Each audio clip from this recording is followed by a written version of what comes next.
Hello, my name is Owen Jenkins and I work for the Education Funding Agency. In this video I'm going to take you through the basics of academy funding. I'll be explaining how money is delegated from the central government education budget to local authorities and how we calculate and pay academies funding allocations. This presentation should be particularly useful if you are a new academy or a school thinking about becoming an academy. To begin with, all academies and maintained schools are funded on the same basis using a funding model that is agreed locally. One of the key principles underpinning schools funding is that there should be no financial advantage for academies compared to maintained schools. Now, every local authority in England receives funding from the Education Funding Agency for all of the schools, including academies, in its area. This is called the Dedicated Schools Grant, or DSG for short. Maintained schools are paid by the local authority, whilst academies and free schools are paid directly by the EFA. We then recoup that money back from local authorities. Over the past 3 years, we've introduced a number of important changes to how local authorities distribute funding to schools. These changes have led to more transparency in the funding system, with more money allocated based on pupil numbers and characteristics. For 2017 to 2018, local authorities are set to allocate around 90% of school funding based on pupil numbers and characteristics, compared with about 70% in 2012 to 2013. Now, DSG is allocated to local authorities through 3 blocks: the schools block, the high needs block and the early years block. Local authorities can move funding between these blocks so long as they comply with the regulations. Local authorities are also able to retain funding centrally for some services between allocating the formula funding. With their schools forum, they decide how to divide their DSG allocation between central expenditure and the individual school budget, or ISB for short. They then allocate the ISB to individual schools using their local schools funding formula. We'll now look at how the school's budget translates into funding for academies. As I mentioned earlier, one of the first steps we took in simplifying the funding formula has been to make sure that all schools and academies in a local area are funded on an equivalent basis, according to a local formula set by a local authority and discussed at the schools forum.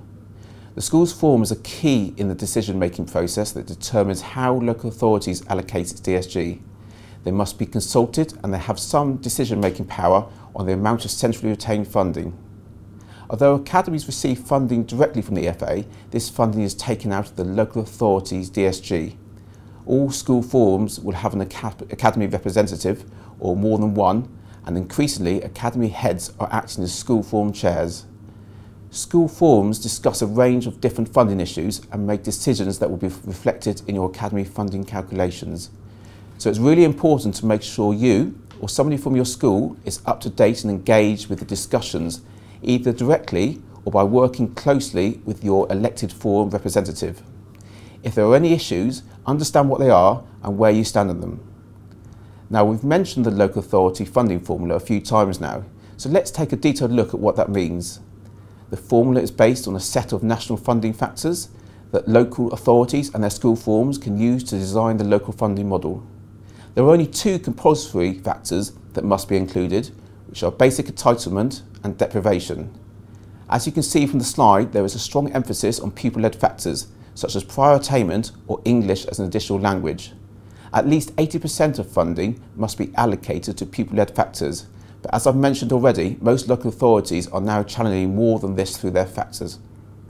You'll see from the slide that the post-16 factor is for 2016-17 only.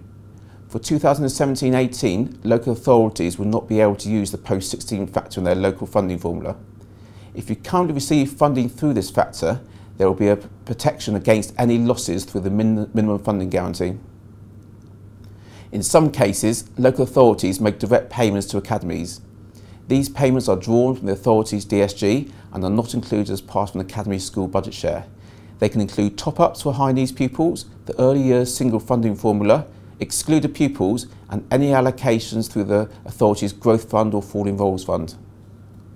Once an agreement has been reached about which funding factor to use and how they will be weighted, local authorities complete a data return called the Authority Performer Tool, known as the APT. The APT is submitted to the EFA and we use the data to calculate part of the Academy's general annual grant. The other main source of data is the October census. The slide shows you part of what an APT looks like, and as you can see, it lists the factors the local authority is using. It also provides more information about any exceptional funding cases. So to recap, this is how it all fits together.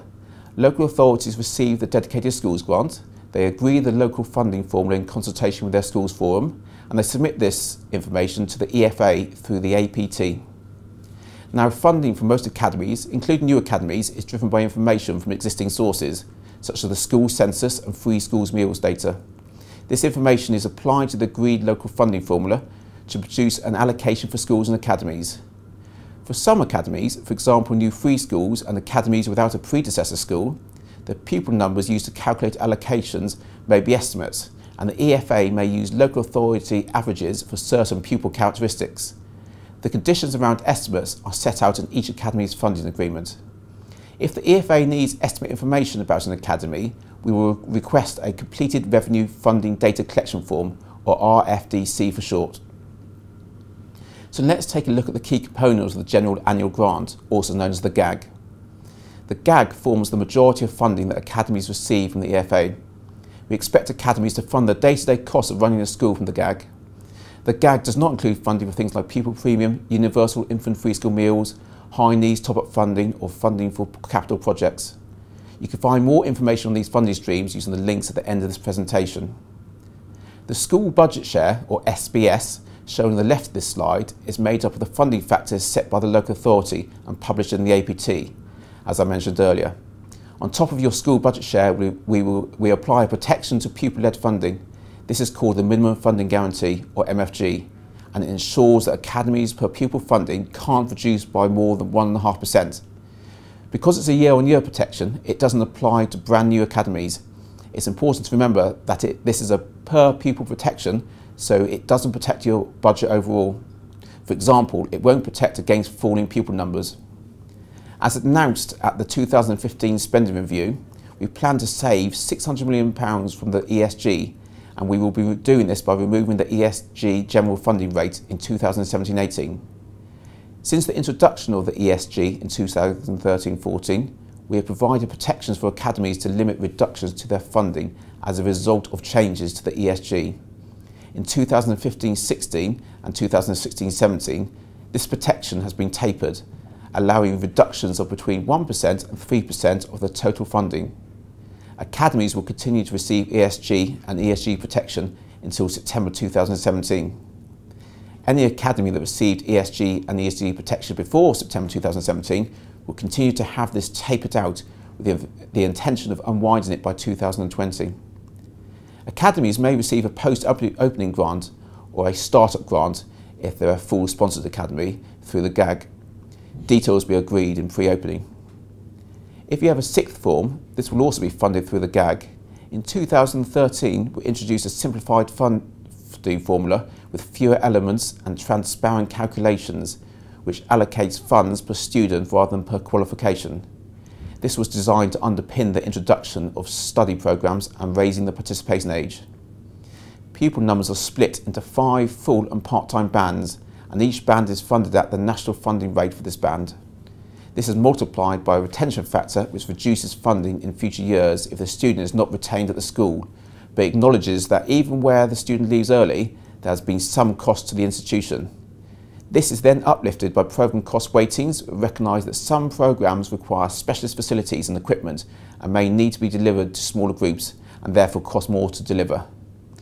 Then we add disadvantage funding, which is based on 2 blocks, economic disadvantage and prior attainment, to create a single fund for institutions to determine how to address issues caused by disadvantage.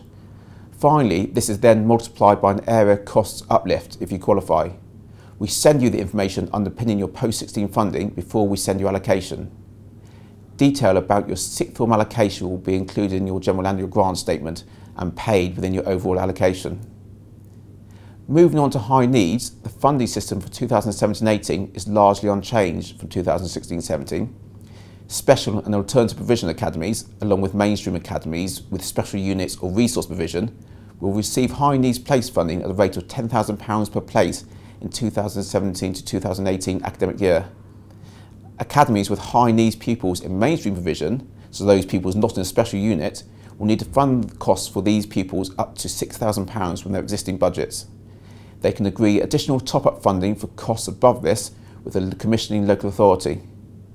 Post-16 high needs places attract the National Post-16 funding formula plus an additional element of £6,000. Top-up funding above these levels should be agreed between the commissioning local authority and the institution based on the assessed needs of the pupil and the costs of meeting their needs in the setting. Top-up funding is paid directly to the academy by the local authority for individual pupils.